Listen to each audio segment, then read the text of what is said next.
Good evening friends. तो अपन ने last class में लेटर वेडिक पीरियड अपन देख रहे थे, उसकी एक क्लास कंप्लीट कल कर ली थी मैंने, और जो दूसरी क्लास है उसको मैं अभी कंप्लीट कर दूंगा। तो आज जो है अपना लेटर वेडिक पीरियड का मोस्टली मैक्सिमम पोर्शन अपन कवर कर लेंगे। तो अपन एक बार थोड़ा सा रिवाइज कर लेते कि कल की क्लास में अपन ने क्या देखा था दो क्लासेस में। तो अपन लेटर वेदिक पीरियड पढ़ रहे थे, है ना। मैंने जो इसके पहले मैंने इंडस वैली सिविलाइजेशन पढ़ा दी है, उसकी 3 क्लासेस हैं। फिर जो ऋग्वेदिक पीरियड है या post Indus valley civilisation period था, ठीक है ना, आर्यन इन्वेजन वाला जो पीरियड था इंडिया में, उसकी मैंने 2 क्लासेस ली हैं। तो उसको जो है आप मेरी जो पुराने वीडियोस हैं उसमें देख लें और अपने नोट्स उस हिसाब से बनाते चलें। ये दूसरा वीडियो है तो इसको अपन देखते हैं। तो सबसे पहले कल अपन ने देखा था लेटर वेदिक पीरियड के बारे में।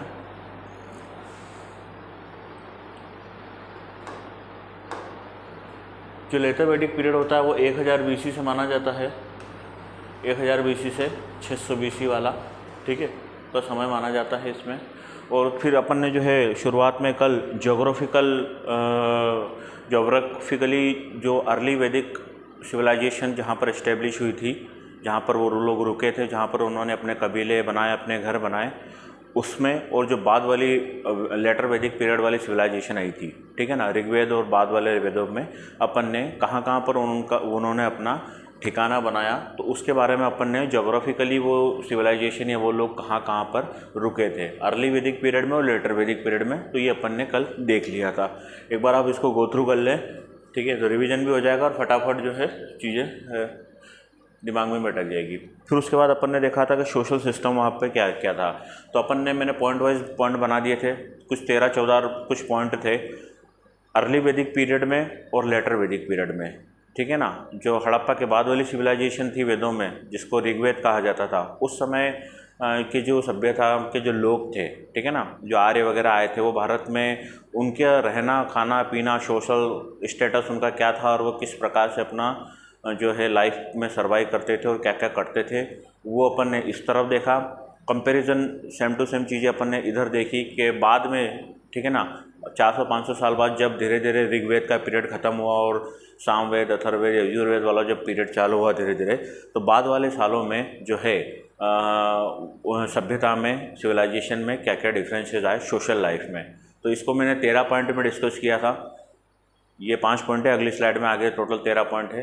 तो इस प्रकार से अगर आप कंपैरिजन करके पढ़ेंगे तो फटाफट याद भी हो जाएगा। बहुत ज़्यादा टफ भी नहीं है, ना डिफरेंस इतना बहुत ज़्यादा याद रखना है। आसानी से कंपैरिजन भी कर रखा है तो उसको आपको याद रखना भी फटाफट याद हो जाएगा। इसमें क्या था, पहले क्या था, बाद वाले लोगों में क्या क्या डिफरेंस आए। तो सोशल वाला अपन ने देखा था।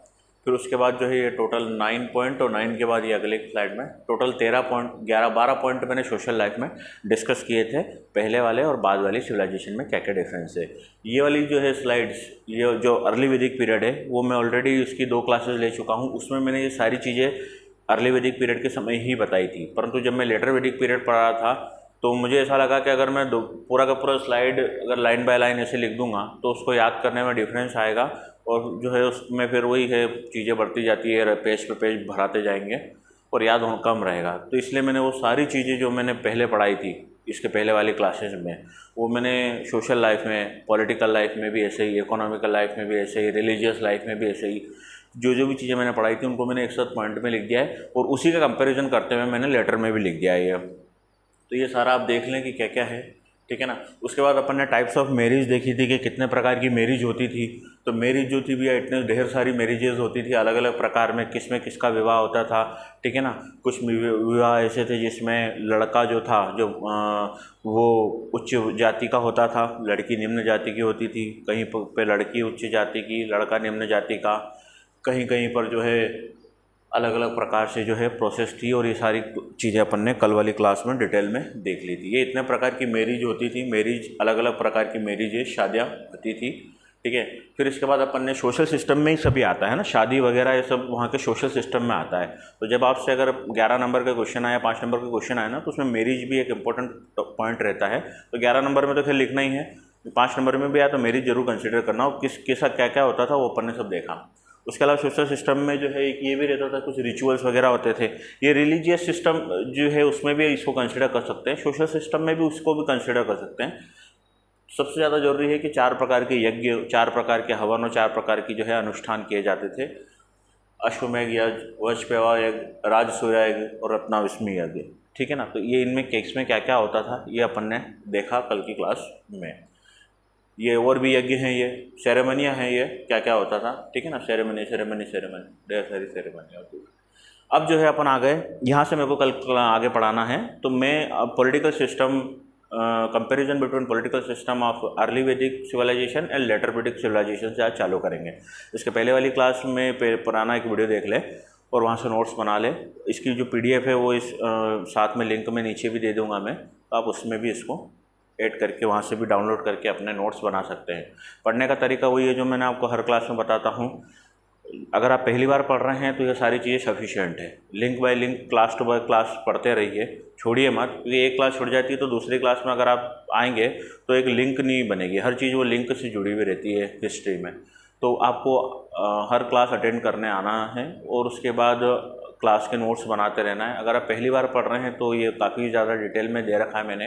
अगर आप ऑलरेडी मेंस की तैयारी कर चुके हैं 1 साल तक, तो मेरे वीडियोस देख के जो है आपको अगर किसी चीज़ कोई पॉइंट ऐड ऑन करना है अपने नोट्स में, अपने आंसर्स में, तो उसको आप ऐड ऑन कर लें। ठीक है ना। तो इस प्रकार से ये सब चीज़ें हैं। पॉलिटिकल सिस्टम ऑफ अर्ली वैदिक पीरियड, इससे चालू करेंगे। अर्ली वैदिक पीरियड और लेटर वैदिक पीरियड। अपना मेन कंसर्न अभी जो है वो लेटर वैदिक पीरियड से है, परंतु मैंने इसको कंपैरिजन कर दिया ताकि आपको याद करने में आसान हो। और ये वाले तो है मैं आपको पहले ही पढ़ा चुका हूँ, जब मैं अर्ली वैदिक पीरियड पढ़ा रहा था 2 क्लास 3 क्लास पहले, तो मैंने ये सारी चीज़ वहाँ डिस्कस करी थी।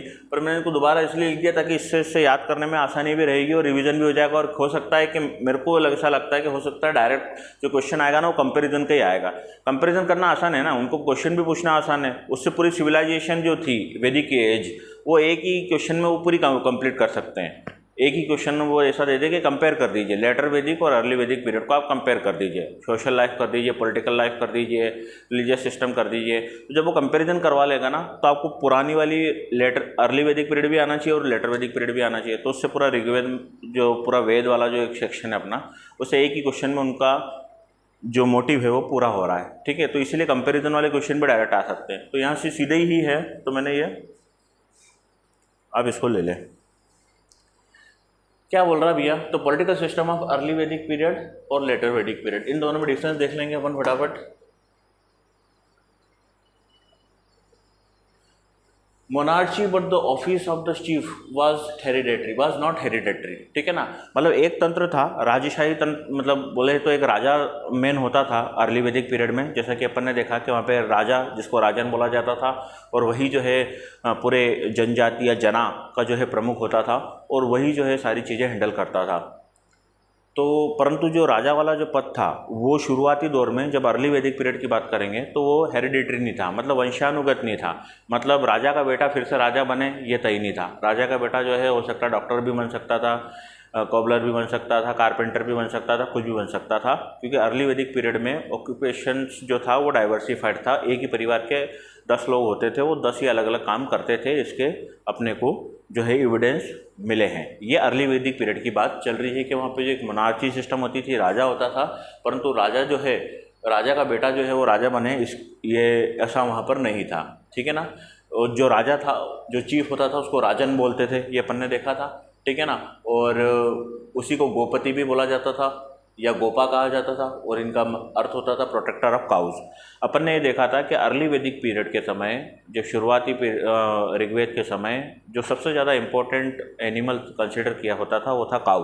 वो सारे जितनी भी युद्ध वगैरह वार जितने भी हुए हैं वो सारे काऊ, गाय को लेकर हुए हैं, और गाय से ही जो है उस समय की वेल्थ नापी जाती थी। जिस व्यक्ति के पास जितने ज़्यादा मवेशी होते थे वो उतना ज़्यादा अमीर होता था, ऐसा माना जाता था। अर्ली वैदिक पीरियड में ये सब चल रहा है। तो राजा का मेन काम क्या होता था कि वो अपनी जनता को भी संभाले, जनता की रक्षा करे, प्लस अपने जो गाय हैं, जो मवेशी हैं, जो केटल्स हैं, ठीक है ना, उन लोगों की भी रक्षा करना सबसे ज़्यादा इम्पोर्टेंट काम था। क्योंकि वहाँ पे लड़ाइयाँ इसी कारण होती थी कि एक कुनबा दूसरे कुनबे पे हमला करके वहाँ की गाय उठा के लेता था। ठीक है ना। तो मेन जो, क्योंकि गाय सबसे इम्पोर्टेंट थी, और गाय का जो मिल्क और उसके प्रोडक्ट ही सबसे ज़्यादा इनके प्रचलन में थे। बैटल वाज कॉल्ड गविष्टी एंड गवेंशाना और घोषु बट नॉट स्टैंडिंग आर्मी, ठीक है ना।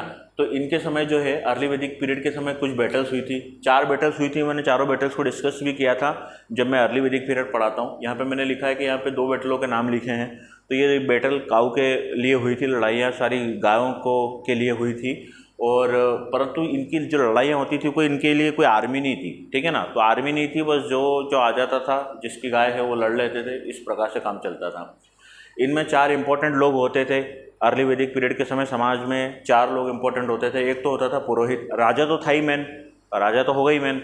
उसके अलावा 4 इनके समझ लीजिए, पुरोहित जो था वो पुजारी रिचुअल्स वगैरह करवाता था, हवन वगैरह। सेनानी सेना का प्रमुख होता था। सेना स्टैंडिंग आर्मी नहीं थी, परंतु जब काम होता था, लड़ाई वगैरह होती थी, तो उस समय के लिए कुछ सेनापति लोग और ये लोग होते थे जो ये इस प्रकार से अगर चोरी हो जाती गाय तो उसको ढूंढने के लिए इन्होंने कुछ सैनिक वगैरह ऐसे जुगाड़ कर रखे थे।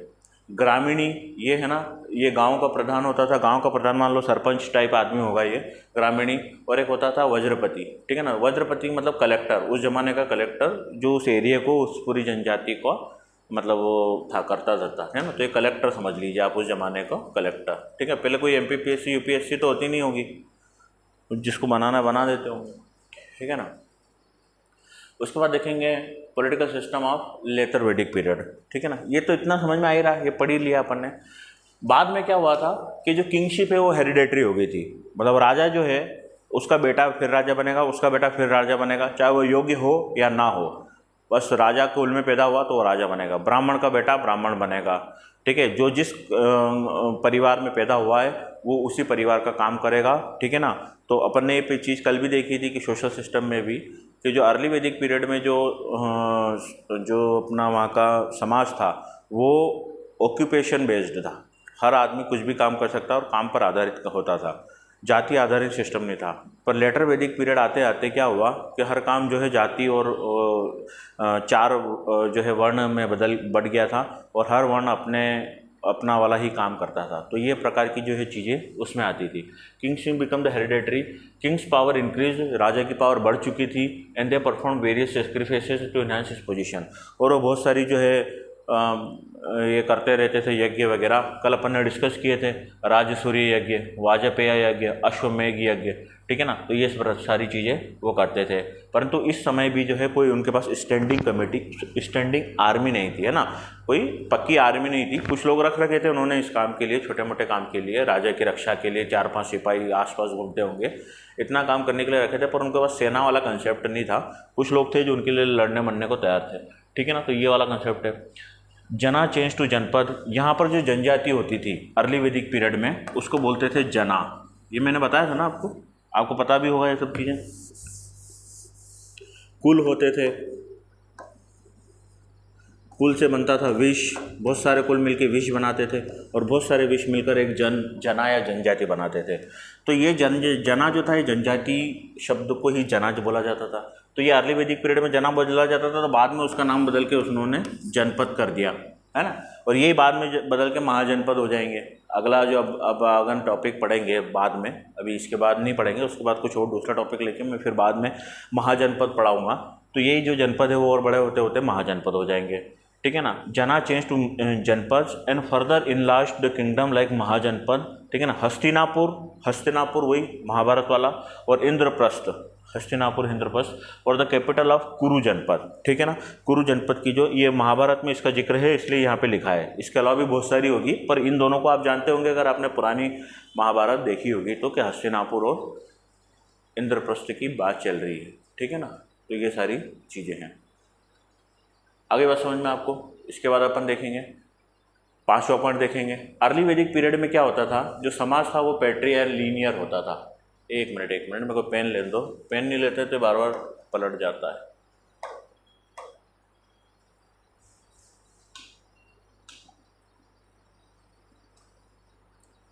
It has a patriarchal system, ठीक है ना। वही जो मैंने आपको बताया था, कुल होते थे, कुल से जो है विष बनते थे, विष से जो है वो जन बनते थे, ठीक है ना। और ये जो जनजाति या जन होता था वही सबसे बड़ी यूनिट होती थी समाज की, ठीक है ना। और इसके अलावा कुछ सभाएं होती थी जिनमें एलाइट लोग, उच्च वर्ग के लोग आते थे। सभा, एक समिति होती थी, उन समितियों को हेड राजा करता था, ये लिखा है यहाँ पे, ठीक है ना। असेंबली प्रेसिडेंट बाय राजन। उसके बाद कुछ होता था विधाता। विधाता क्या थी? एक ट्राइबल असेंबली थी, ठीक है ना, जो छोटे छोटे काम करती होगी, है ना, गांव में जा जाके जो काम करती होगी। फिर गना क्या होते थे? ये ट्रूप्स होते थे, ठीक है, घूमने वाले लोग होते थे जो राजा के कहने पे इधर उधर ग्रुप में घूमते थे।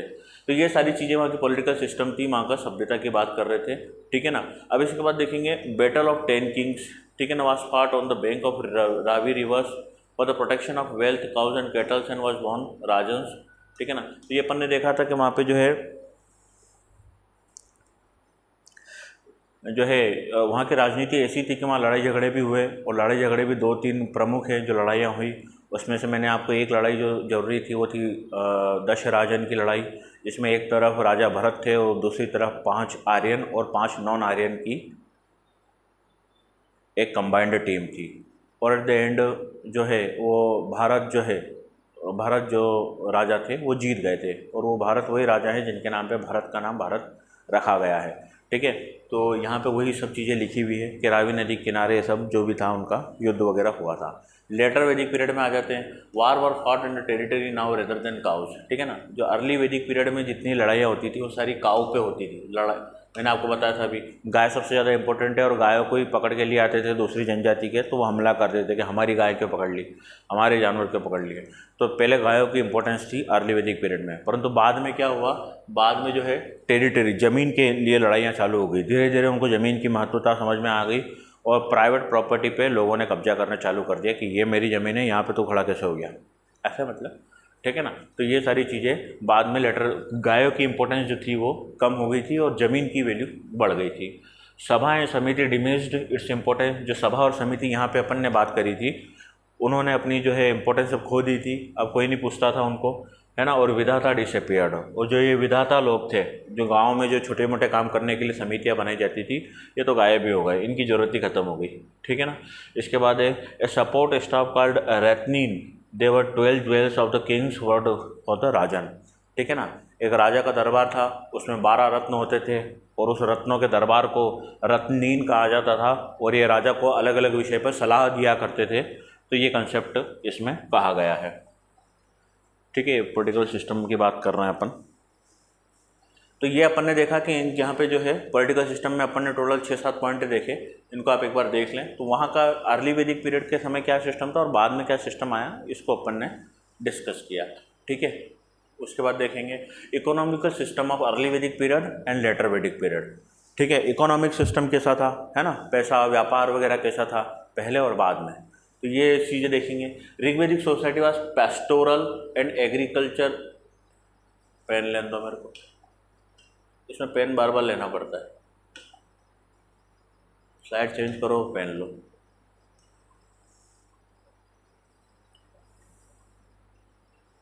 आगे बात समझ। तो ऋग्वेदिक सोसाइटी जो थी वो पेस्टोरल थी, और agriculture was the secondary occupation, kettles were the main form of wealth. ये मैंने आपको बात की थी, गाय और ये सब सबसे ज़्यादा वेल्थ की वो होती थी, जिसके पास जितनी ज़्यादा गाय वो उतना ज़्यादा अमीर।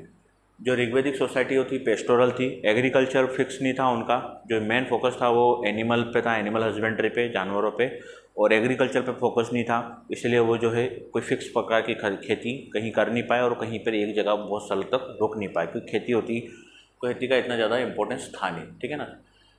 एग्रीकल्चर सेकेंडरी ऑक्यूपेशन था, जो जरूरी थी वो थी गाय, वो गाय इकट्ठे करते थे, जैसे अपन लोग खेती इकट्ठी करते, ज़मीन इकट्ठी करते ना लोग, परंतु वो लोग गाय इकट्ठी करते थे। दूसरा है agriculture production was for consumption only. Agriculture का प्रोडक्शन जो होता था वो केवल कंजप्शन के लिए होता था, जितना होगा उतना खा लो, या उतना ही होगा जितना खाना है, ठीक है ना, उससे ज़्यादा नहीं, किसी को देना लेना नहीं। They had better knowledge of agriculture. Rigveda mention about the wooden plough share, है ना, लकड़ी के जो है क्या बोलते हैं हल, उसके बारे में ऋग्वेद में लिखा गया है। यावा was the common name of any grain, ठीक है, जो ग्रेन होते थे, जो धान होता था उसको यवा कहा जाता था। बाली जो थी वो गिफ्ट होता था, जो राजा जो होता था वो उसको गिफ्ट के तौर पे जो है जो चढ़ाया जाता था उसको बाली कहते थे, है ना। बाली या बली वो उसको बाली बोलते होंगे, पर अपन बली के नाम से आज भी जानते हैं कि बली दी जाती थी ना, कुछ चढ़ाया जाता है। Neither tax was impose nor treasury was maintain, ना तो कोई टैक्स लगाया जाता था और ना ही कोई खजाना वगैरह या ट्रेजरी को मेंटेन किया जाता था, कोई दस्तावेज वगैरह कुछ नहीं है। Currency and the coins are not reported. A gold piece niska find mention, ये मैंने आपको उस समय बताया था, कोई करेंसी वगैरह नहीं थी, परंतु जो बड़े सौदे होते थे वो सोने में किए जाते थे, और सोने के सिक्कों का नाम उस समय निस्का होता था, इतना याद रखें। बार्टर सिस्टम था वहाँ पे, cows were the most favourite medium of exchange, है ना, बार्टर सिस्टम था, और गायों का भी एक्सचेंज किया जाता था, सामान के बदले गाय ले ली, ठीक है, या गाय के बदले सामान दे दिया, इस प्रकार से ये काम चलता था। गाय सबसे ज़्यादा इंपॉर्टेंट थी, गायों में ही पूरी डील होती थी। बाद वाले लेटर वैदिक पीरियड में देखेंगे। अच्छा, इस समय क्या था कि ये आयरन वगैरह डिस्कवर नहीं हुए थे, ठीक है ना, आयरन अर्ली वैदिक पीरियड में आयरन डिस्कवर नहीं हुआ था, ठीक है, और इसी के कारण जो जोग्राफिकल लोकेशन अपन ने पढ़ी थी अर्ली वैदिक पीरियड वालों की, वो जो सप्त सैंधव एरिया जो है, ठीक है ना, 7 नदियों का जो ग्रुप है, उसी के आसपास जो है अर्ली वैदिक पीरियड की सिविलाइजेशन पनपी। क्योंकि इसके आगे जंगल थे, वो जंगल काटने के लिए उनको खेती और ये लोहे के काटने के जो औजार होते हैं वो चाहिए थे, पेड़ काटने के, क्योंकि घने जंगल होते थे, ठीक है, पहले जैसे रोड़े वोड़े इतना तो कुछ था नहीं, सब तरफ जंगल ही जंगल था, 24 मतलब पूरे एरिया में जंगल था, तो वो इतना ज़्यादा आगे इसलिए नहीं बढ़ पाए क्योंकि उनको डर लगता होगा जंगल में जाएंगे और भूत पकड़ लेगा, ठीक है, इस प्रकार से होता होगा कुछ, तो वो इतनी ज़्यादा इसलिए नहीं बढ़ पाए क्योंकि उनके पास लोहा नहीं था, और लोहा नहीं था तो वो औजार नहीं बना पाए। परंतु लेटर वैदिक पीरियड आते आते बाद वाले जो वैदिक पीरियड का जो समय था उसमें उन्होंने जो है लोहे की खोज कर ली थी, और लोहे के औजार बनने लग गए थे, और औजार अगर लोहे के बन गए तो उन्होंने पेड़ काटना चालू किए, और पेड़ जैसे जैसे कटते गए रास्ता बनता गया, और वो उनका भी जो है, पहले ये लोग सप्त सिंधु पंजाब वाला जो एरिया है सिंधु नदी वाला उसके आसपास रहते थे, और तो लेटर वैदिक पीरियड आते आते वो लोग जो है बंगाल तक पहुँच गए, पेड़ काट काट के पूरा रोड बना दिया उन्होंने, ठीक है ना, और वो वहाँ तक चले गए नदी के किनारे किनारे। तो यहाँ पे लिखा है iron was discovered and use of fire was cleaning the forest and cultivation increase. Iron पता चल गया था, डिस्कवर हो चुका था, और आग का प्रयोग किया जाता था, ठीक है, जंगलों को जलाने और कल्टीवेशन वगैरह को बढ़ाने के लिए। दे न्यू द टीन, उनको क्या क्या पता था, टीन पता था, लीड पता था, सिल्वर पता था, गोल्ड ब्रोंज और कॉपर पता था, ठीक है ना। इसमें आयरन लिख देना, आयरन भी, ये आयरन यहाँ लिखा है ना, ये क्लियर है, बात होगी। इसके बाद देखेंगे agriculture of multiple crops put the limitation on the nomadic nature, ठीक है ना। नोमैडिक नेचर मतलब होता है घूमने वाला जो नेचर होता है ना, आदमी घूमता रहता है, नोमैडिक कल्चर, घुमक्कड़ जिसको बोलते हैं, ठीक है ना। तो वो नेचर को अगर एग्रीकल्चर, क्योंकि जो बहुत सारी एग्रीकल्चर का प्रोडक्शन इन्होंने सीख लिया था, बहुत सारे अलग अलग प्रकार की जो है खेती करना इन्होंने सीख ली थी। एक मिनट,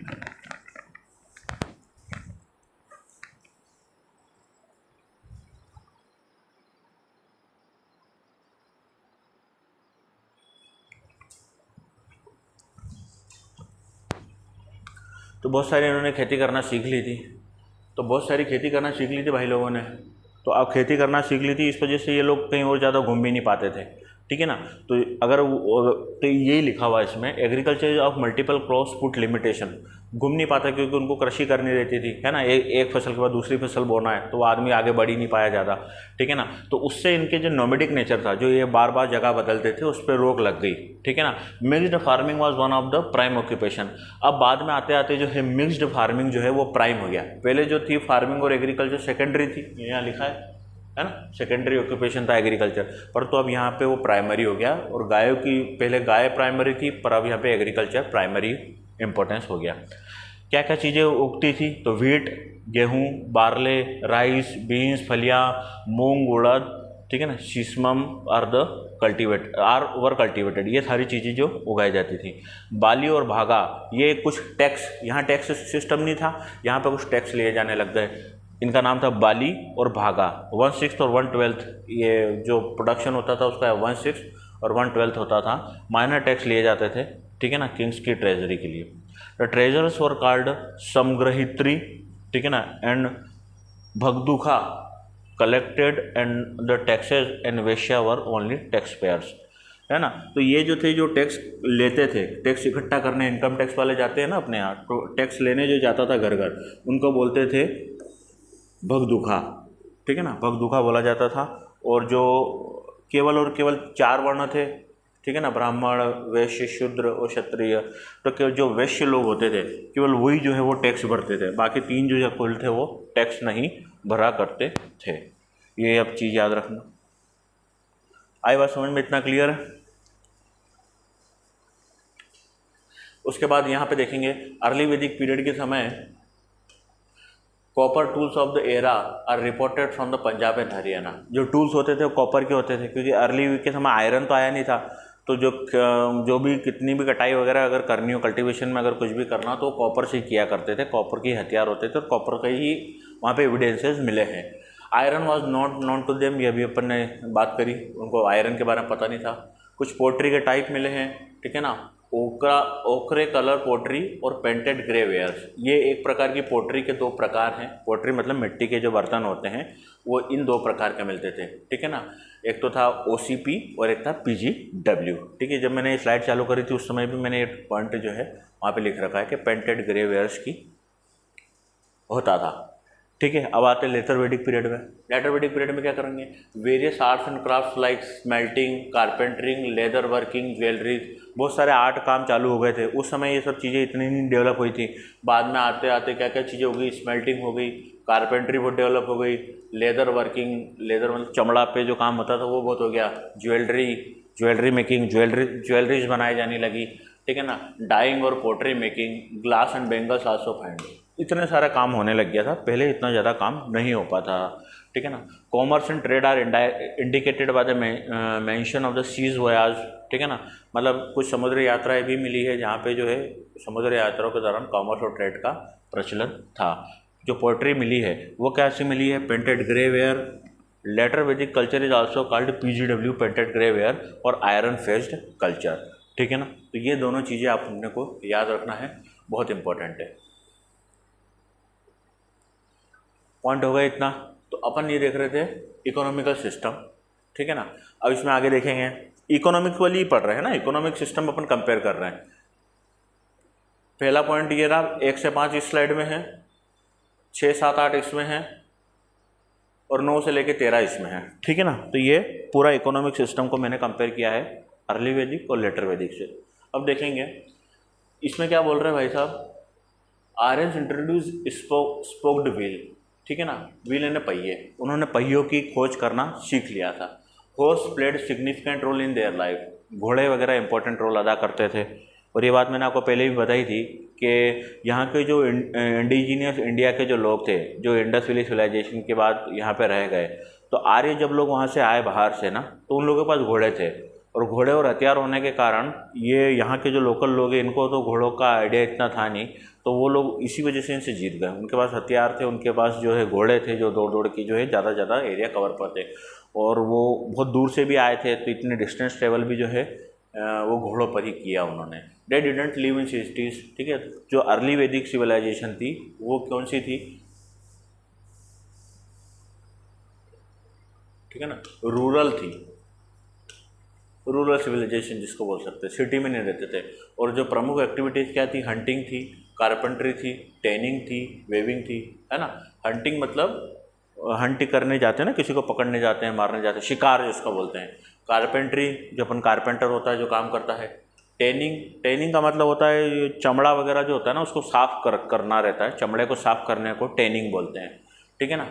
वेइंग हो गया, चेरियोट मेकिंग हो गया, मेटल स्मेल्टिंग हो गया, है ना, रथ वगैरह और धातु पिघलाना वगैरह, ये सारी चीज़ें जो है इनकी उस समय की मेन एक्टिविटी थी अर्ली वैदिक पीरियड में, ठीक है। ये सारा अपन ट्रेड और कॉमर्स पढ़ रहे हैं ना, इकोनॉमिक सिस्टम पढ़ रहे हैं। मीगर यहाँ पे है ना, ये ट्रेड और कॉमर्स यहाँ पे इकोनॉमिक सिस्टम है ये।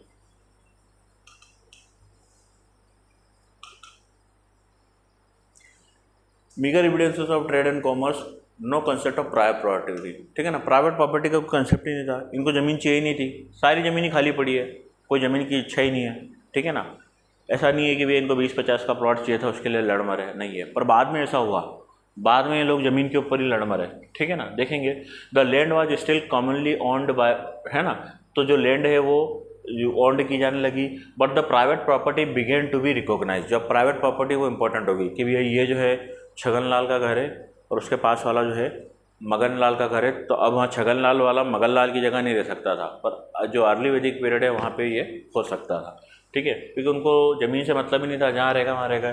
And the head of the house hold, जो हाउस घर का जो प्रमुख होता था उसको गृहपति बोलते थे, ठीक है, जिसके हाथ में ज़मीन होती थी, है ना, पिताजी टाइप लोग होंगे। The barter system was still prevalent, barter system बहुत अच्छा था, बट निष्का और use as a unit of value, ठीक है ना। तो निष्का अपन ने पढ़ा था, जो सोने के सिक्कों का जो बड़े बड़े सौदे होते थे उसमें सोना प्रयोग किया जाता था लेन देन के लिए। तो सोने के जो सिक्के होते थे उस समय सोना गोल्ड वोल्ड जानते नहीं थे, उसको बोला जाता था निष्का, ठीक है ना।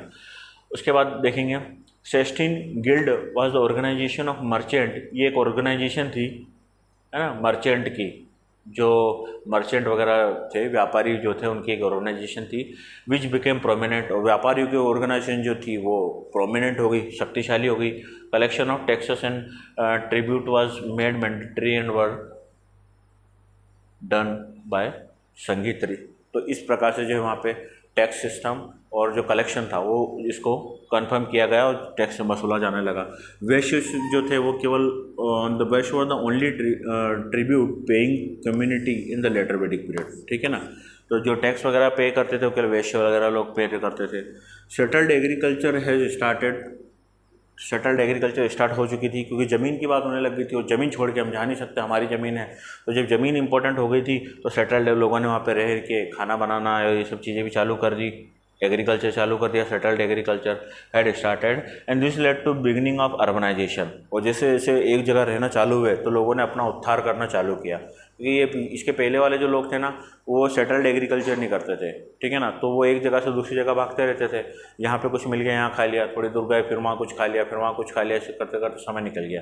पर इन लोगों को तो अब एक ही जगह रहना था, तो एक ही जगह रहेंगे तो अच्छा से अच्छा घर बनाएंगे, अच्छे से अच्छा माहौल देंगे। तो धीरे धीरे जो है आसपास के घर और आसपास का जो सोशल सिस्टम था वो इतना अच्छा होने लग गया था कि वो रूरल इकोनॉमी से अर्बन इकोनॉमी की तरफ जो थी सभ्यता बढ़ गई थी, ठीक है ना। ये लिखा हुआ है यहाँ पे। और यहाँ पे नगर एक शब्द है उसको मेंशन भी किया गया था। तृतीय आर्य का जो एक इनका मैंने आपको बताया था आर्यन का क्या होते हैं, उसमें इनकी जो एक स्क्रिप्ट रहती है उसमें जो है नगर करके एक शब्द मिला है। इसका मतलब उनको पता था कि हम नगर क्या होते हैं, गांव से नगरों में जो है चीज़ें ट्रांसफ़र हुई, ठीक है। तो ये अपना 13 पॉइंट थे इकोनॉमिक्स के ऊपर, आसान है, याद आपको ऐसे ही हो गए होंगे, मैंने बोल दिए हैं, ठीक है ना। एक बार आप फटाफट नोट्स बनाएं, खुद भी पढ़ लें, उसी दिन रात में ही उसको निपटा दें, तो ये बड़ी आसानी से आपका कवर हो जाएगा, ठीक है ना, ट्रेड और कॉमर्स। उसके बाद देखेंगे आप अगला क्वेश्चन आ सकता है 11 नंबर में, वो है रिलीजियस सिस्टम ऑफ अर्ली वैदिक पीरियड और letter Vedic period comparison.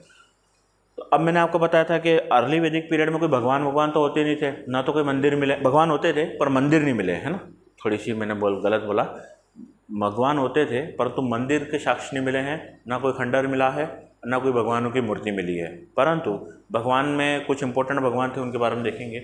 Rigvedic hymns are praised to the god, एक मिनट पेन लेने दो।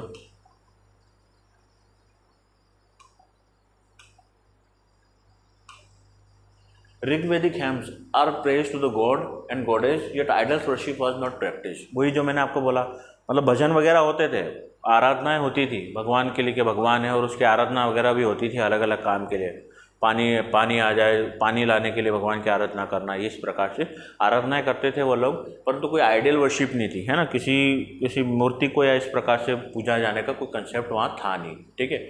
उसके बाद अपन देखेंगे simple short and less ritualistic worships, छोटी छोटी वर्शिप्स होती थी, बहुत ज़्यादा रिचुअल्स नहीं होते थे, इसलिए पंडितों की जो ब्राह्मणों की स्थिति थी वो इतनी ज़्यादा अच्छी नहीं थी, और ब्राह्मणों का जो वर्चस्व था वो अर्ली वैदिक पीरियड में इतना नहीं मिलेगा, बाद में मिलेगा, वो देखेंगे अपन, ठीक है ना।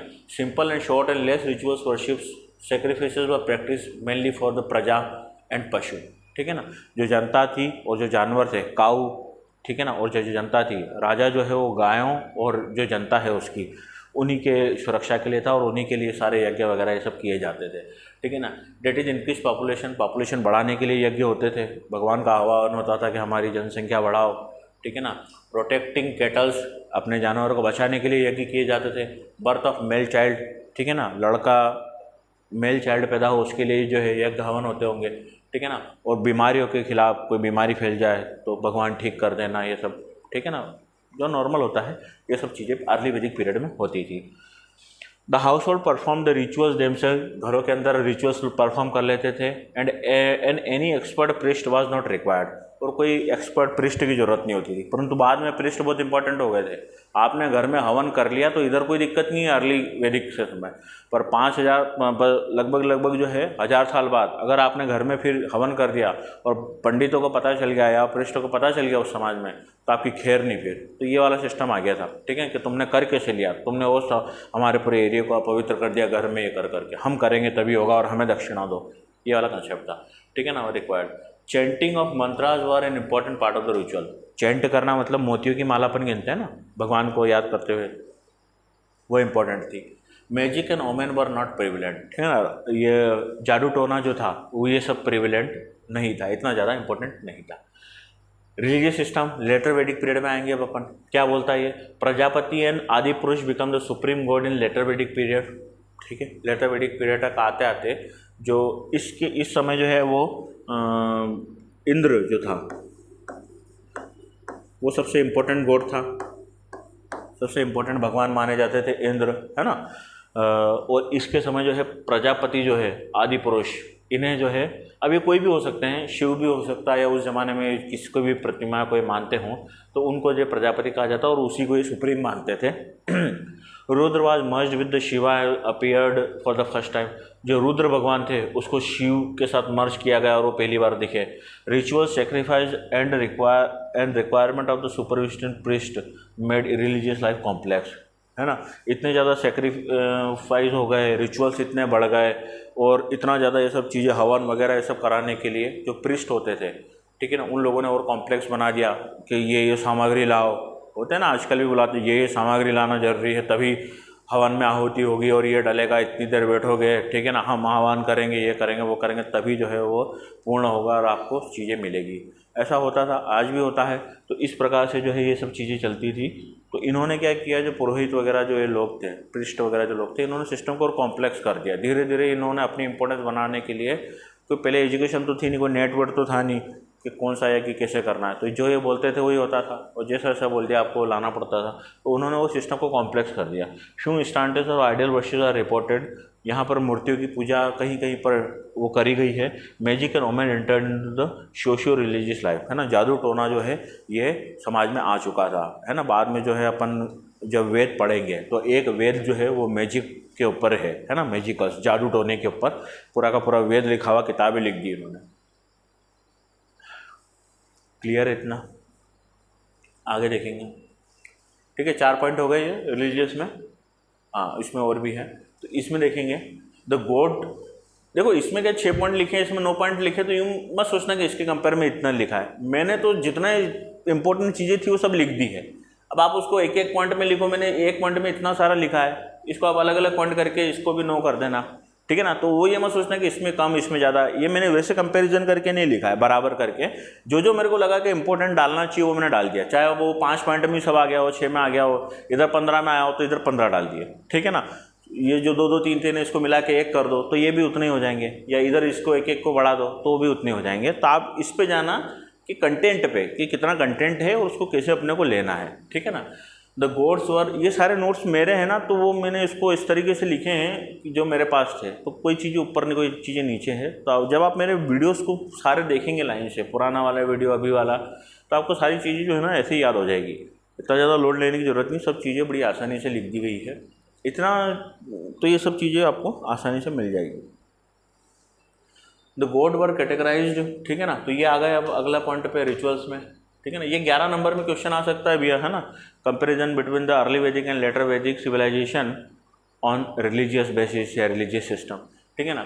The God were categorised into the 3 sphere, ठीक है ना। गॉड जो है भगवान को 3 भागों में बांट दिया गया था, टेरेस्ट्रियल, एटमॉस्फेरिक और सेलेस्टियल स्फीयर, ठीक है ना। मतलब जमीन के देवता, हवा, एटमॉस्फेयर के देवता और सेलेस्टियल, ठीक है ना, जो ऊपर वाले जो देवता होते हैं, ठीक है, कॉस्मिक वाले, सेलेस्टियल वाले, सूर्य, वो चंद्रमा और वो, उनको 3 भागों में इस कैटेगरी को बांट दिया गया था। इंपॉर्टेंट गॉड कौन कौन से थे, वो थे इंद्र, मैंने आपको बताया इंद्र सबसे इंपॉर्टेंट था, वरुण था, अग्नि था, यामा था और सोम था। ये मैंने अगली क्लास अगले स्लाइड में ये सब चीज़ें और भी देख लेंगे, ये सारे इंपॉर्टेंट थे। Vishnu was minor god during the Rigveda, Rigveda के समय विष्णु जो थे वो छोटे भगवान थे, छोटा था उनका कद भावनाओं में, ठीक है ना। महर्षि वशिष्ठ और विश्वामित्र वर इम्पोर्टेंट ऋषि। और वशिष्ठ जो थे ना, गुरु वशिष्ठ, विश्वामित्र, जिनका आपने पढ़ा होगा, सीरियल भी देखे होंगे, वो इम्पोर्टेंट ऋषि, वो ऋग्वेद के समय थे सारे, ठीक है ना। देयर वॉज नो टेम्पल, कोई टेम्पल नहीं था, नो आइडियल वर्शिप, कोई भी मूर्ति पूजा या इस प्रकार का कोई भी जो है आदर्श की पूजा नहीं होती थी। दे worship the forces of nature, वो नेचर जो प्रकृति है उसके जितने भी फोर्सेस हैं, उसकी जितनी भी अलग अलग चीज़ें हैं, पानी हो गया, हवा हो गया, अग्नि हो गया, ठीक है ना, ये अलग अलग जो फोर्सेस है उसको ही वो भगवान कंसिडर करते थे, है ना। इंद्र, वरुण, हवा, अग्नि, यामा, सोम, इन्हीं सब चीज़ों को। They worship the force of nature such as wind, rain and water. Clear है बात। तो ये सब चल रहा है अर्ली में। अब आ जाओ लेटर में। फ्यू क्षत्रिय इन लेटर वैदिक phase like Janak and Vishwamitra succeeded in नोविंग the supremacy, ठीक है ना। तो अब यहाँ पे देखेंगे कि कुछ ऐसे ब्राह्मण बाद में भी बहुत फेमस हुए, जिनमें एक जनक था और एक विश्वामित्र थे, ठीक है ना। तो एक जनक और विश्वामित्र जो है ये बाद में भी बहुत फेमस हुए, ठीक है ना। ये वही वाला विश्वामित्र नहीं है, हो सकता है बाद में दूसरा विश्वामित्र आया हो, क्योंकि ये 500 साल बाद का पीरियड है ना, कोई आदमी इतना तो जी नहीं सकता। तो ये बाद में भी, ये पहले ये गुरु फेमस हुए थे और बाद में ये गुरु फेमस हो गए। और इन्होंने क्या किया, सुप्रीम जो ब्रह्मा है, ब्रह्म आपके हम जो है ईश्वर के जो हैं वो हैं, और हमसे ही आप यज्ञ वगैरह कराओ, तो इन्होंने ब्राह्मण की स्थिति के लिए बहुत बात करी। और ये दोनों इंपॉर्टेंट ब्राह्मण उस जमाने में थे। Dharma meant one's duties to oneself and to the others, but the rita was the fundamentals law that govern the working of the srishti, ठीक है ना। जो धर्म था वो बताता था कि आपकी ड्यूटीज़ क्या क्या हैं, खुद के लिए, दूसरों के लिए क्या क्या आपकी ड्यूटीज़ हैं, आपके खुद के लिए आप क्या क्या कर सकते हैं और क्या क्या करना चाहिए, परिवार के लिए आपको क्या क्या करना चाहिए, समाज के लिए आपको क्या क्या करना चाहिए। तो उसको बोला जाता था धर्म, कि ये आपका धर्म है, ये सब आपको काम करना है। और रीता करके जो थी एक फंडामेंटल लॉ था, ठीक है ना, जो जिस बेसिस पे जो है यूनिवर्स काम करता था। सारे कंसेप्ट है उस ज़माने के। आइडोलेट्री बिकम प्रोमिनेंट, ठीक है ना। तो आइडल बनाने की, मूर्ति या किसी आदर्श को पूजने की जो प्रथा थी वो प्रोमिनेंट हो गई थी, है ना। यहाँ पर नहीं थी, यहाँ पर हो गई थी। Sacrifice become more elaborate and important, जो बलि वगैरह दी जाती थी, ठीक है ना, यहाँ पे कम थे। घर में ही सब काम कर रहे थे तो कभी दी नहीं दी किसी को पता भी नहीं चलता था, पर यहाँ पर सब खुलेआम दी जाने लग गई थी। तो ये सब चीज़ें बहुत ज़्यादा इंपॉर्टेंट हो गई थी बाद में, बलि 6 पॉइंट हो गए रिलीजियस में, यहाँ पे 9 पॉइंट हो गए। अब देखेंगे, ये देख लेना, पॉइंट की संख्या मत गिनो आप, सारा कंटेंट जो है वो इधर उधर समान है, जो चीज़ इधर लिखी है वही चीज़ इधर लिखी है। अब अपने हिसाब से जमाना है, बाकी कंटेंट पूरा वही है। ये इंपॉर्टेंट गॉड है, मैंने सारे इंपॉर्टेंट गॉड की मैंने क्लास एक स्लाइड मैंने अर्ली वैदिक पीरियड में भी ली थी, तो ये एक बार आप और देख लें। इंद्र जो थे सबसे इंपॉर्टेंट गॉड होते थे। 1 मिनट, पेन लें।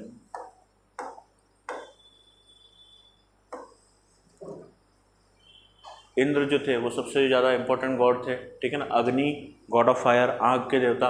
वरुण पानी का देवता। सोम प्लांट, पेड़ पौधों का देवता। यामा डेथ, मृत्यु के देवता। Ashwin swine God of war and fertility, युद्ध और प्रजनन के देवता। सावित्री जो थी वो सोलर की देवी, सूर्य की देवी। अदिति जो थी वो इटर्निटी, है ना, की देवी थी वो। पृथ्वी जो थी वो धरती की माँ को धरती माँ अपन बोलते हैं ना, धरती माँ, तो वो पृथ्वी को बोला जाता था धरती माँ, पृथ्वी देवी। उषा जो था वो डस्क एंड डाउन जो होता है देवी, सुबह शाम, भोर का जो समय और शाम को गोधूली बेला वाला समय रहता है, उस समय इनकी पूजा की जाती थी। गंधर्व जो थे वो म्यूजिशियन को बोला जाता था। अप्सरा जो थी वो गॉड की मिस्ट्रेस होती थी। विश्वादेवास जो थे वो इंटरमीडिएट डाइट, बीच वाले कुछ छोटे छोटे भगवान। और आर्यमान जो थे वो guardian of compact and marriages, ठीक है ना, वो मैरिजेज वगैरह शादी के और सबके वो थे। अब रिलीजियस इनमें क्या हुआ, ब्राह्मण्स गेन द इम्पोर्टेंस, ये मैंने आपको बताया था कि इम्पोर्टेंस ब्राह्मणों की बढ़ गई। दे मेंटेन देयर सुप्रीमेसी, उन्होंने अपनी ताकत बढ़ाई। दे परफॉर्म्ड याजनाज सच एज, उन्होंने बहुत सारे याजना मतलब सेरेमनीज, यज्ञ, रिचुअल्स, इन सबको आप कुछ भी समझ लो कि उन्होंने अश्वमेध चालू कर दिया, वाजपेय चालू कर दिया, ठीक है ना। और इससे जो है और ये करवाते थे तो ये सब राजा के लिए होते थे, और राजा जब पंडितों से करवाते थे तो पंडितों की इंपॉर्टेंस बढ़ने लग गई थी कि हम हैं और हम ही करवाएंगे ये, ठीक है ना। इंद्र और अग्नि लॉस्ट देयर, इंद्र और अग्नि जो थे भगवान, उन्होंने अपनी जो है इंपॉर्टेंस खो दी थी। प्रजापति जो थे वो एक सुप्रीम गॉड बन के बाहर आ गए थे, प्रजापति, विष्णु, रुद्र, ठीक है ना, बिकम द प्रोमिनेंट, ये 3 भगवान प्रोमिनेंट हो गए थे। Division in the class of deities appeared, ठीक है ना, डिवीजन इन क्लास मैंने आपको बताया था, वर्ण सिस्टम में बढ़ गया था, ठीक है ना। और become a god of Shudras, है ना।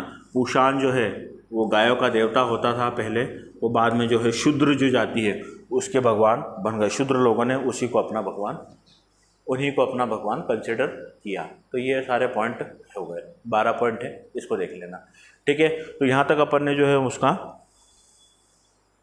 रिलीजियस सिस्टम डिस्कस कर लिया।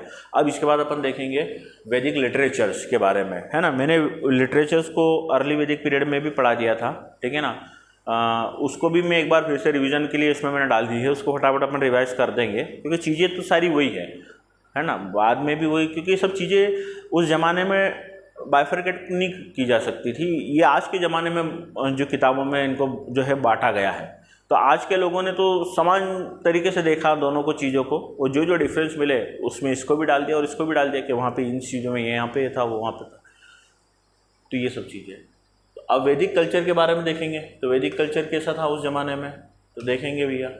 तो there are broadly 2 type of Vedic literature उस ज़माने में। लेटर वैदिक पीरियड, है ना, इन लेटर वैदिक पीरियड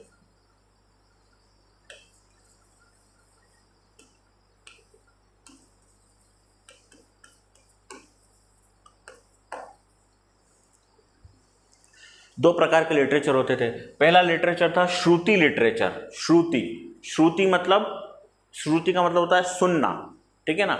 एक ऐसा लिटरेचर या ऐसा कुछ मैटर, ऐसा कुछ लिखा हुआ जो जिसको सुना जाता था। जैसे आप अगर मंदिर जाते हैं पंडित जी, या अगर आप इधर जैनियों में ये जो मंदिर होते हैं वहाँ पे महाराज जो इनके होते हैं, तो वो प्रवचन वगैरह देते हैं ना, महाराज, बहुत सारे महाराज होते हैं, वो प्रवचन देते हैं। तो जो लोग सुनते हैं ना, जो वो ज्ञान देते हैं उसको बोला जाता था श्रुति, ठीक है ना, वो ज्ञान जो सुना जाता था बस। The word Shruti from the term Shruti literature means to hear, उनको सुनना था, and describe the sacred text, और सुन के ही जो उनकी पवित्र चीज़ें थी, टेक्स्ट थी, उनको डिस्क्राइब करना था, जिसमें वेद थे, ब्राह्मणस थे, आर्यान्स थे और उपनिषद थे। ये चारों चीज़ें मैंने पिछली क्लास में डिस्कस करी थी, ठीक है ना, पिछले। तो एक बार इसको मैं अभी और बता दूंगा। तो मतलब क्या होता था, श्रुति का मतलब ये होता था कि जो इनके गुरु थे, जो ब्राह्मण लोग थे, वो जो जो बोलते थे, और वो क्या क्या बोलते होंगे, वो अच्छी अच्छी चीज़ें बोलते थे वेदों की, वो अच्छी अच्छी चीज़ें बोलते थे वेदों की, ब्राह्मण्स की। ये ब्राह्मण जाति वाला नहीं है ना, ये मैंने पिछली क्लास में बताया था, ये भी एक लिटरेचर है। 4 प्रकार, जो ऋग्वेद था उसको 4 भाग, हर वेद को 4 भागों में बांटा गया है, ठीक है ना। तो ये जो है ये जो हो गया अपना ब्राह्मण हो गया, आर्यन को हो गया, उपनिषद हो गया, ये उसके भाग हैं, लिखने का अलग अलग तरीका। तो जो श्रुति होती थी, जो ब्राह्मण होते थे वो ज्ञान देते होंगे, प्रवचन देते होंगे। उस प्रवचन में क्या होता है, अच्छी अच्छी चीज़ें होती है, कहाँ की, जो वेदों में लिखी हो, जो ब्राह्मणों शास्त्र में लिखी हो, जो आर्यन के शास्त्रों में लिखी हो, जो उपनिषदों में लिखी हो, वो चीज़ें वो बोल बोल के समाज में फैलाते थे, अच्छी अच्छी चीज़ें। Shruti literature is canonical, consisting of revelation and unquestionable truth, ठीक है ना, and it is consider eternal, ठीक है ना। ये बिल्कुल अनक्वेश्चनेबल था, जो जो भी चीज़ें बोली जाती थी उसको आपको मानना है, और ये जो है इटर्नल होती थी, अनश्वर होती थी, और ये सब चीज़ें परमानेंट थी, ऐसा माना जाता था कि जो गुरु ने बोल दिया वैसा ही होता है, ठीक है। दूसरा टेक्स्ट था स्मृति, नाम से समझ में आ रहा होगा, वो है श्रुति और ये है स्मृति, ठीक है ना। Where is the word smriti literally means to be remember. Smriti नहीं होती अपना दिमाग में स्मृति, याददाश्त को स्मृति बोलते हैं, हिंदी में एक शब्द होता है स्मृति। तो ऐसे शब्द, ऐसी चीज़ें जो आपको याद करनी है, एक वो चीज़ जो मैं बोलूँगा वो सुन लेना, जो मैं बोल रहा हूँ आपको सुन लो, और कुछ ऐसी इसमें इंपॉर्टेंट चीज़ें होगी जो आपको याद रखनी है, ठीक है ना। तो वो सब चीज़ें हैं। Where is the word Smriti literals means to be remembered, जिसे याद रखना पड़ेगा, एंड विच सुप्रीमेंट्री, और जो सप्लीमेंट्री है, याद रखो तो रखो, नहीं रखो तो तुम्हारा मेंस है, तुम जानो, ये वाली स्थिति, ठीक है ना। And may be change over the time, ठीक है ना। और जो चीज़ आपने सुनी, जो आपको याद रखनी थी, वो आपने याद रखी, समय के साथ आपको कोई नई आइडिया मिले तो आपने वो चीज़ उसमें मॉडिफाई कर ली। तो समय के साथ साथ ये चीज़ें तो फिक्स हो गई, क्योंकि इटरनल थी। जो गुरु ने बोला वो तो बस गुरु ने बोल दिया, काम खत्म है, या गुरु जी ने बोला ये ऐसे ही होता होगा। दूसरी वो चीज़ें जो आपने सीखी और आप उसको मॉडिफाई करते गए समय के साथ साथ, ठीक है ना। बात समझ में आ रही, ये वो है। Literature is entire body of the post वैदिक क्लासिकल, संस्कृत लिटरेचर था ये बाद वाला, and consist of the Vedang, इसके अंदर वेदांग थे, शाद दर्शन था, पुराणों के बारे में बात की गई, उपवेद के बारे में, अगम और उपंग के बारे में बात की गई स्मृति लिटरेचर्स में। इतनी चीज़ें क्लियर है आपको, ये सारी चीज़ें अपने को याद रखना है। अब एक अपना जो है ये आ गया भैया सामवेद, है ना। अब 3 प्रकार के वेदों के बारे में बात करूंगा मैं, 1 मिनट, ठीक है। 3 प्रकार के सामवेद, यजुर्वेद, अथर्ववेद, ठीक है। जो 3 वेद बच गए थे, ऋग्वेद मैंने पढ़ा दिया था। अब ये सब चीज़ें चल वही रही है, जितने भी मतलब इसके पहले रिलीजियस, पॉलिटिकल और इकोनॉमिकल सिस्टम पढ़ा है ना, वो इन्हीं तीनों वेदों के समय का सभ्यता के बारे में बता रही है। परंतु कुछ इनके लिए भी तो इम्पोर्टेंट है, इस वेद में क्या था, क्या क्या चीज़ें इसमें फोकस है। तो मैंने सामवेद, यजुर्वेद और अथर्ववेद, इन तीनों को जो है एक साथ एक स्लाइड में जो भी मोटा मोटा जितनी भी इम्पोर्टेंट चीज़ थी वो लिख दी है। तो कोशिश करिए जितने पॉइंट आप उठा सकते हैं उठा लीजिए, ठीक है ना। सामवेद की बात करेंगे, known as the Veda of melodies, है ना, और एंड चेंज। इसमें क्या होते थे, भजन, मेलोडीज, गायन होता था, है ना, जिसको बोलते हैं मधुर चीज़ें, चैंटिंग होती थी, है ना, चैंट वगैरह के बारे में बात करते थे। सामवेद डेट बैक, और इसको कब लिखा गया था, 1200 से 1800 BC के जो 400 काल का पीरियड है, ये मोटा मोटा है, उस दौरान लिखा गया था। This Veda is related to the public worship, और इसके अंदर क्या थी, जो लोग थे, पब्लिक वर्शिप थी, वो जो लोग भगवान की पूजा करते थे, उसके बारे में इस पूरे वेद में लिखा गया कि लोग भगवान की पूजा कैसे करते थे, क्या क्या चीज़ें गाते थे, क्या क्या चीज़ें चैंटिंग होती थी। इस प्रकार से इसमें जो है रिचुअल्स नहीं, इसमें पब्लिक वर्शिप्स के बारे में लिखा हुआ है। अब इसके अंदर क्या है, इसमें 1549 मतलब 1549 जो है वर्ष है, जिसमें से केवल 75 जो है जो दोहे समझ लीजिए, वो जो है नए हैं, बाकी सारे ऋग्वेद से उठा लिए इन्होंने, कॉपी मार लिए, ठीक है ना, वो कॉपी मार लिए इन्होंने। देयर आर 2 उपनिषद, सामवेद के 2 उपनिषद हैं, ठीक है ना, जिसमें एक है चंदोग्या उपनिषद और दूसरा है केना उपनिषद। ये याद रखना, 2 उपनिषद है सामवेद में। The Samaveda is considered as the root of the Indian classical music and dance. भगवान की आराधना करते थे, ठीक है ना, म्यूजिक के साथ, ठीक है ना, करते हैं ना, आज भी मंदिरों में जाते हैं तो ढोल बजा बजा के करते हैं। तो उसी के बारे में जो है सामवेद जो क्या है, root of Indian classical music के बारे में बात की गई है। It considered as the storehouse of the melodious chant, है ना, जो मेलोडियस मधुर जो भजन थे और मधुर जो चीज़ें थी, गाना था, उसका इसमें संग्रह है। गाने लिखे हैं, भगवान की पूजा में बहुत सारी चीज़ें, आरती वगैरह लिखी होगी। Though it has lesser verses in the Rigveda, however text are larger, ठीक है ना, ऋग्वेद से कम है। There are 3 recensions of the text of Samaveda. Recensions का मतलब होता है जो जैसे कोई पुरानी किताब है आपके पास, अगले साल वो जो है ना मॉडिफाइड होके आ जाती है, नया होके आ जाती है ना, जिसको बोलते हैं पुनः परिवर्तन, क्या बोलेंगे उसको, ठीक है ना। तो जो मॉडिफाइड वर्जन आता है, नया वर्जन जो आता है, ठीक है ना, उसको बोलते हैं जो समय के साथ बदलता है। 3 रिसेशन हुए, ठीक है। तो जो सामवेद है उसके 3 मॉडिफाइड वर्जन भविष्य में आए। क्या क्या नाम थे उनके, एक था काथुमा, एक था रानायनिना और एक था जयमानिया। ये 3 प्रकार के मॉडिफाइड वर्जन है जो सामवेद के बाद मॉडिफाई करके फिर ये आया, थोड़ा सा और मॉडिफाई किया सामवेद को तो ये आया, थोड़ा और मॉडिफाई कर दिया तो ये, किताबों के नाम बदल गए, ठीक है ना, अलग अलग साल। Samaveda Samhita is not meant to be read as a text, it's like musical score sheet of the must be heard, है ना। तो सामवेद संहिता जो है ना वो उसको आप मतलब वो ऐसा टेक्स्ट नहीं है, उसको टेक्स्ट के रूप में नहीं लिखा हुआ कि भैया उसको पढ़ लिया है, वो जो गीत लिखा हुआ है, ठीक है ना, जिसको आप सुन सकते हैं, आपको अच्छा लगेगा, ठीक है ना। उसके बाद है सामवेद इस कैटेगराइज इनटू 2 पार्ट। सामवेद में 2 पार्ट थे। पहला पार्ट था मेलोडिया, ठीक है ना, जिसको बोला जाता था गाना, ठीक है ना, जब बजना चाहिए गाना, तो एक पार्ट जिसमें गाने गाने होते थे। और दूसरा पार्ट क्या था, ठीक है ना, जिसको दूसरे पार्ट को बोला जाता था आर्चिका, ठीक है ना, जिसके अंदर लिखे हुए रहते थे कुछ चीज़ें। तो गाना और आर्चिका 2 पार्ट होते थे सामवेद के। मोटा मोटा क्लियर है सामवेद के बारे में ये डिटेल। दूसरा देखेंगे पार्ट अपन यजुर्वेद। ये 5 नंबर में आ सकता है, ठीक है, 3 नंबर में भी आ सकता है। ऋग्वेद, यजुर्वेद, सामवेद, अथर्ववेद के बारे में लिखिए, बताइए। 3 नंबर में बड़े आसान से आ सकता है, 5 नंबर में तो आ ही सकता है। तो ये सारे क्वेश्चन जो है 11 नंबर में भी आ जाए, एक साथ तीनों को कंपेयर करना है, बताना। तो ये सारी चीज़ें जो है ना इतनी ज़्यादा लिख दी गई है, तो कोशिश करें इनसे जिठाने की।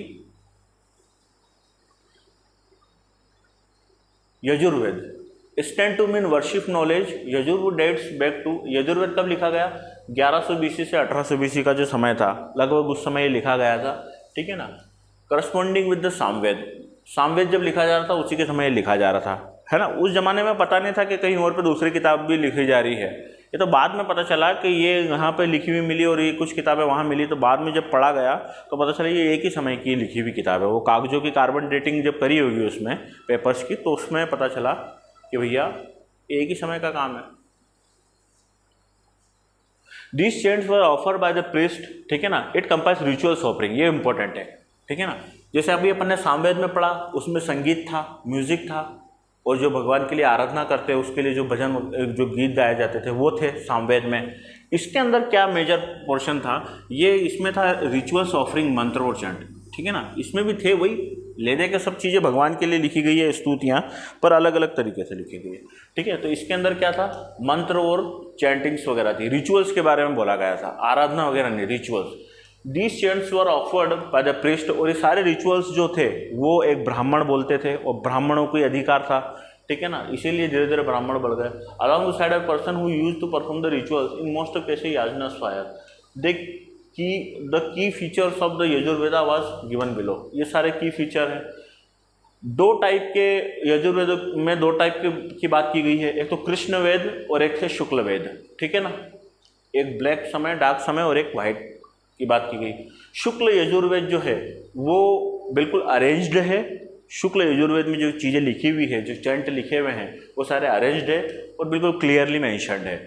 कृष्ण यजुर्वेद है अनअरेंज्ड, हो सकता है कि ये पुराना हो, पहले जो चीज़ें लिखी जाती थी अरेंज नहीं लिखी जाती थी, तो कृष्ण हो सकता है पुराना हो, शुक्ल बाद का हो, परंतु ये प्रमाण नहीं कि कौन पहले कौन बाद का। जो कृष्ण है उसमें अनअरेंज था, अनक्लियर था, ठीक है ना। और जो थी उसमें भी वर्ष लिखी थी, इसमें भी वर्ष लिखी थी, बस याद रखना शुक्ल जो था वो जमा हुआ था सीक्वेंस में।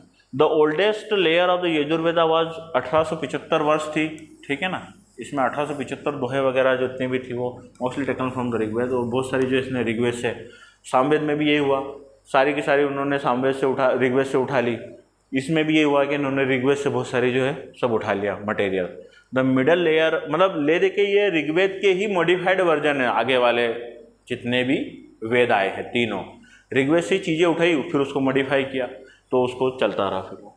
The middle layer of the Vedas has Shatapatha Brahmana which is commentary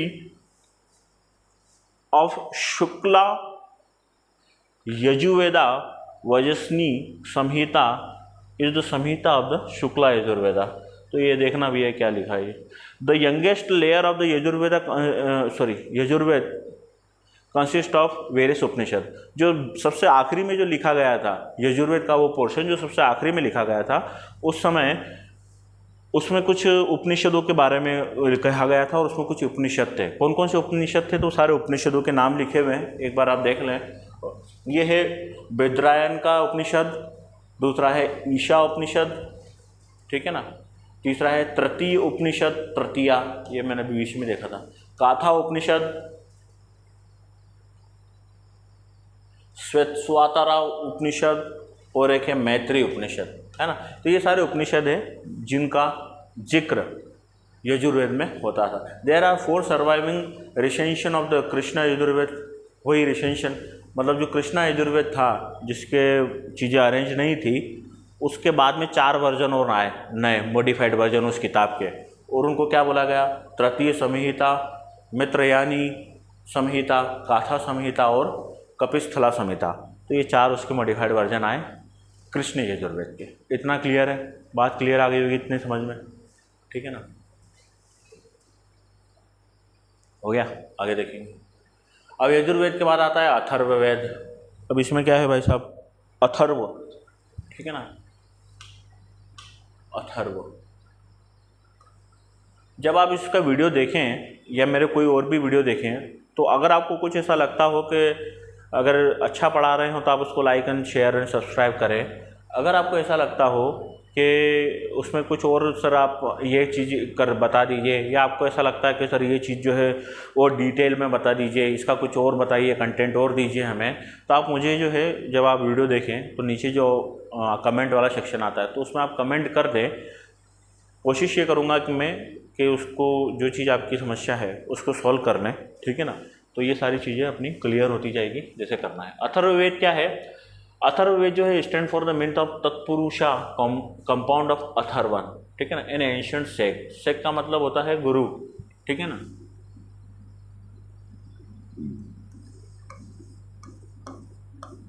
ठीक है ना, एक प्राचीन गुरु या प्राचीन महापुरुष थे जिसका नाम था अथर्व, उसके नाम पे जो है इसको माना जाता है।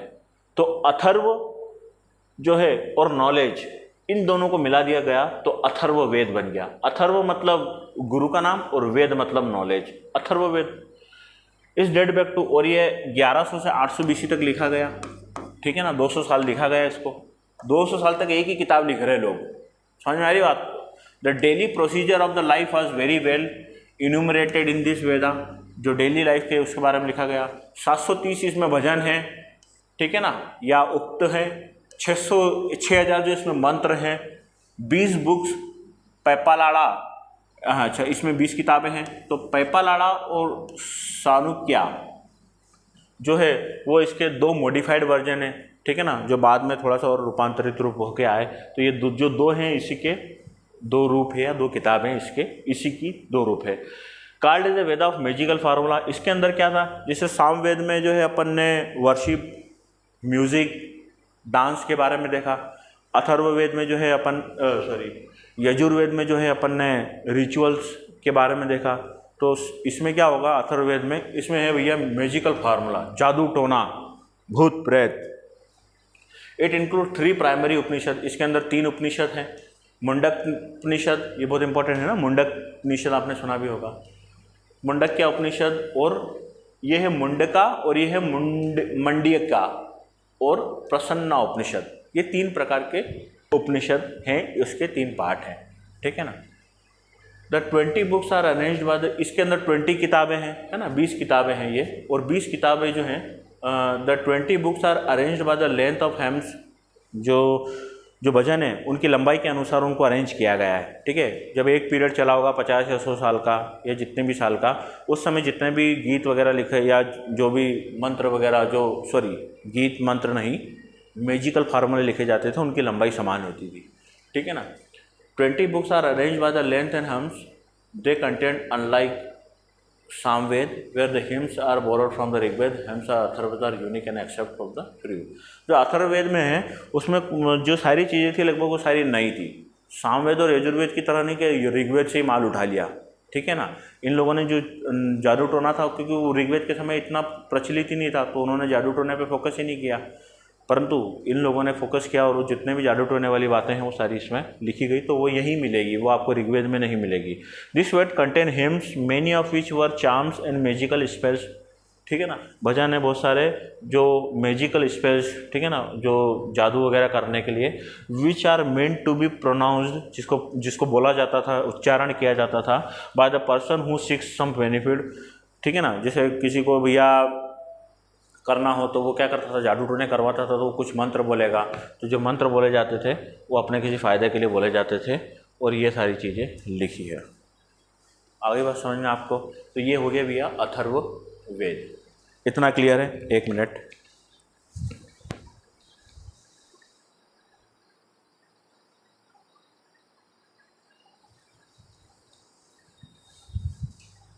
क्लियर है इतना?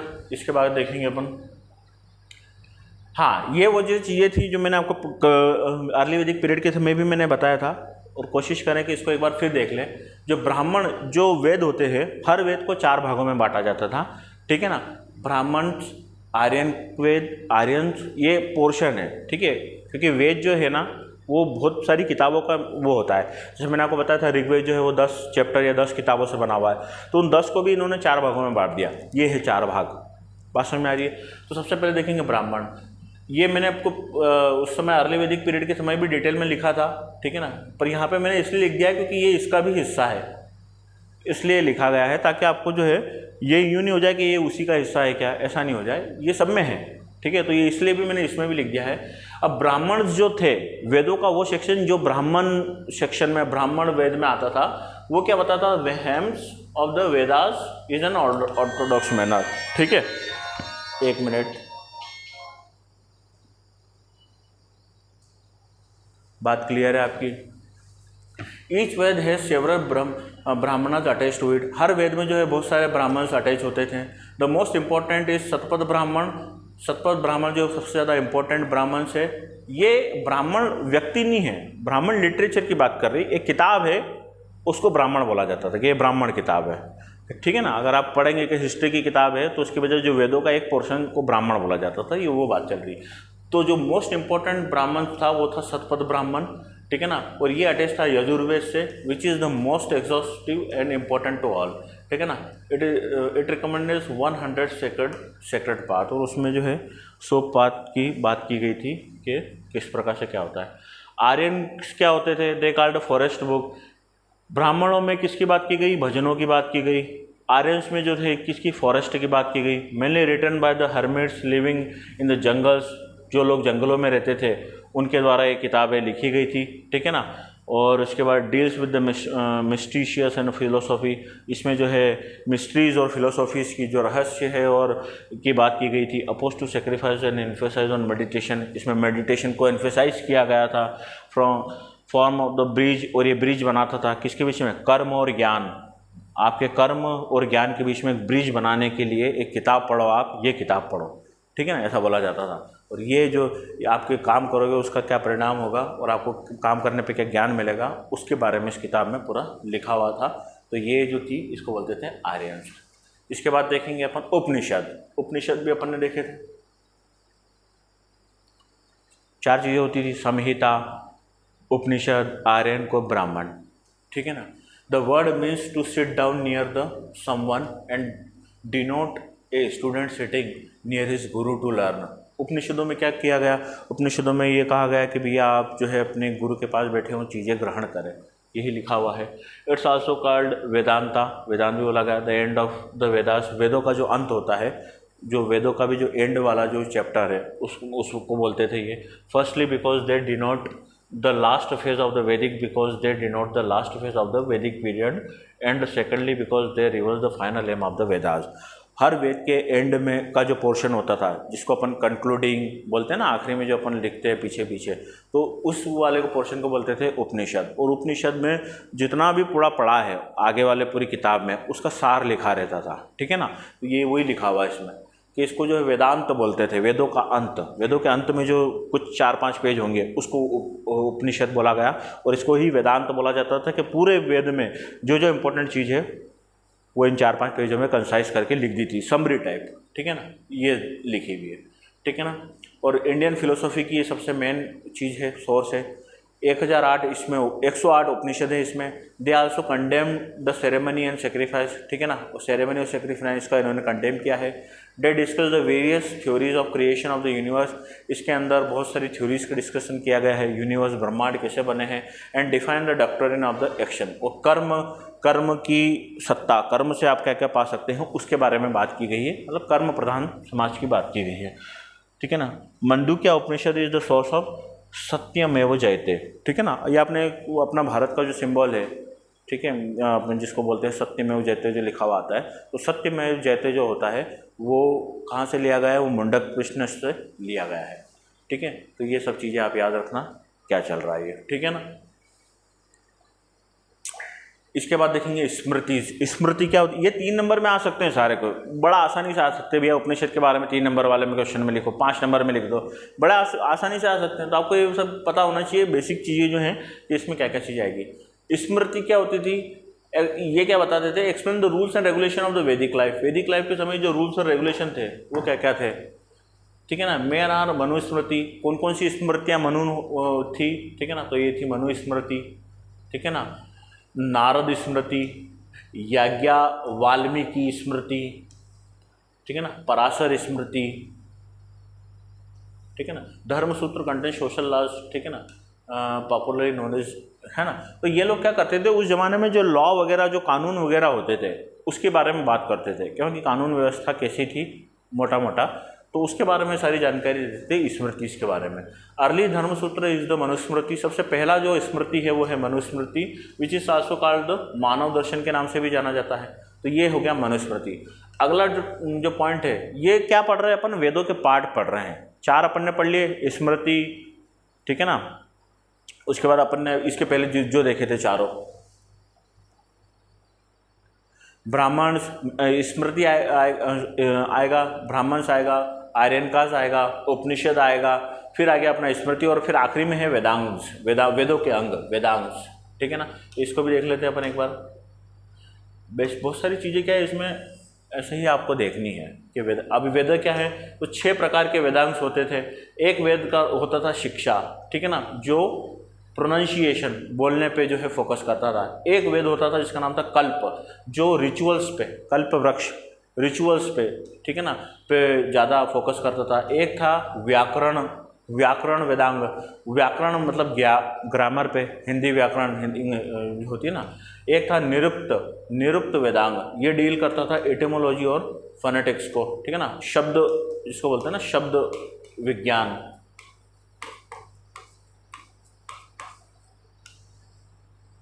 ये एटिमोलॉजी है ना। उसके बाद है एक था चंदा, ठीक है, ये मीटर को डील करता था। और एक था ज्योतिष जो था वो ज्योतिष जो होता है ना, ज्योतिष शास्त्र, वो एस्ट्रोनॉमी को डील करता था। तो ये वेदों के कुछ अंग है, उनको इन 6 भागों में अलग अलग बांटा गया है कि मतलब वेदों का एक पार्ट होगा जिसमें जो एस्ट्रोनॉमी को बात की गई, तो उसको भी यह बोल दिया गया कि ज्योतिष का हिस्सा है, ठीक है ना, इस प्रकार से। तो ये आप याद रखें। तो ये जो है अपना जो लेटर वैदिक पीरियड में जितनी भी चीज़ें हैं उसको मैंने कवर किया है।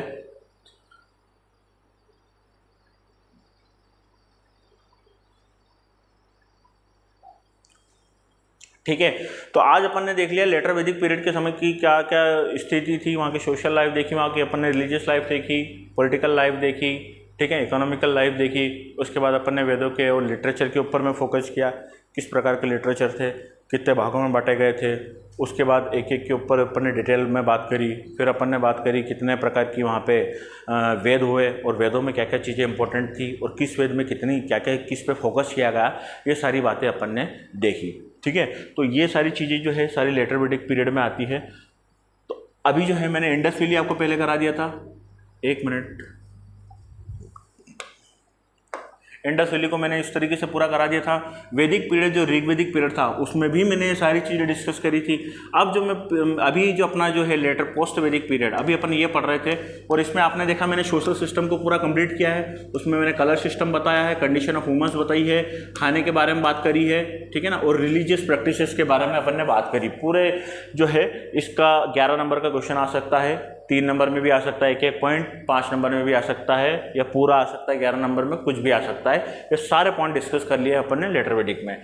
फिर अपन ने इसका देखा पॉलिटिकल सिस्टम वहाँ पे कैसा था, एडमिनिस्ट्रेशन कैसा था, वहाँ का लिटरेचर देखा, अलग अलग प्रकार के वेद देखे, किताबें देखी, है ना, और उसके बाद वार लड़ाइयाँ क्या हुई, ट्रीटी क्या क्या हुई, ये सारी चीज़ें अपन ने देखी थी। फिर इकोनॉमिक्स के बारे में बात करी, जो 13-14 पॉइंट थे उन सब में मैंने आपको कॉइन्स चीज़ का, तो कॉइन्स सोने के सिक्कों में होता था, ट्रेड सिस्टम के बारे में देखा, ट्रांसपोर्ट सिस्टम देखा अपन ने, पोर्ट वगैरह, एग्रीकल्चर पूरा डिटेल में देख लिया इनका क्या था, और इंपॉर्टेंट सिटी तो कोई इंपॉर्टेंट नहीं थी। तो इकोनॉमिक्स में वो सारी चीज़ें हो गई। फिर कल्चरल के बारे में देखा, पेंटिंग्स वगैरह कुछ ऐसे मिली हो, म्यूजिक, ठीक है ना, डिटेल में देखा, education system, science and technology, literature जो पूरे 4-5 वेद देखे वो सारा आ गया। तो अपन ने बेसिकली ये जो इस पूरे को पोर्शन को डिटेल में कवर कर लिया, ठीक है ना। तो मैं एक एक टॉपिक को इस तरीके से पढ़ा रहा हूँ। सारी स्लाइडों में आपको ये सारे टॉपिक मिलेंगे, ठीक है। तो ये सारी चीज़ें जो है ना आपको बहुत ज़्यादा हेल्प करेगी, क्योंकि ये टू द पॉइंट है और बिल्कुल एग्ज़ाम ओरिएंटेड है, ठीक है ना। और आपको अगर आप पहली बार पढ़ाई कर रहे हैं तो ये बिल्कुल आप इस तरीके से नोट्स बनाएं इंडिविजुअल, और उसी को आप अच्छे से तैयार करें। और अगर आप ऑलरेडी जो है मैथ्स की तैयारी कर रहे हैं या पहले कर चुके हैं, तो मेरे जो वीडियोस हैं या पीपीटी जो आपको पीडीएफ मिलेगी, उसमें जो जो चीज़ आपको नहीं मिलती है या आपको लगता है कि यार इस तरीके से इसको याद करना आसान होगा, जो मैंने बताई है उसका आप उस तरीके से अपने नोट्स में इम्प्रूव करें, उसको उस तरीके से पढ़ें, ठीक है। तो आज अपन ने लेटर वैदिक पीरियड कंप्लीट कर लिया है, अपन ने 3 टॉपिक कंप्लीट कर लिए हैं। कोशिश करेंगे अब अगला टॉपिक ये करने की, महाजनपद बुद्धिज़्म और जैनिज़्म में एक टॉपिक का अगला अपन लेंगे। और जो भी चीज़ मैं पढ़ूंगा उसको पढ़ूंगा मैं ऐसे ही। अब महाजनपद पढ़ूंगा तो भी सारी चीज़ें डिटेल में बताऊँगा, बुद्धिज़्म पढ़ूंगा तो भी चीज़ें, सभी चीज़ों को मैं सारी इन पॉइंट पर डिस्कस करूँगा। तो इस प्रकार से अपन आगे बढ़ेंगे, ठीक है ना। तो आप जो है तैयारी करें। अगर वीडियो अच्छा लगता है तो इसको लाइक भी कर दें और कोशिश करें कि ज़्यादा से ज़्यादा लोगों और दोस्तों को जोड़ें। दूसरी बात, अगर नोट्स बनाने का तरीका मैंने आपको बताया है उस तरीके से नोट्स बनाएं, उससे बहुत मेहनत बचेगी और जो समय होगा उसको और अच्छी जगह यूज़ किया जाएगा, ठीक है ना। और जहाँ से आपको लगता है चीज़ें अच्छी है तो आप उसको कंटेंट को अपने यूज़ करें, ठीक है। इसी के साथ अपन आगे वाली क्लास में देखेंगे इसका क्या करेंगे।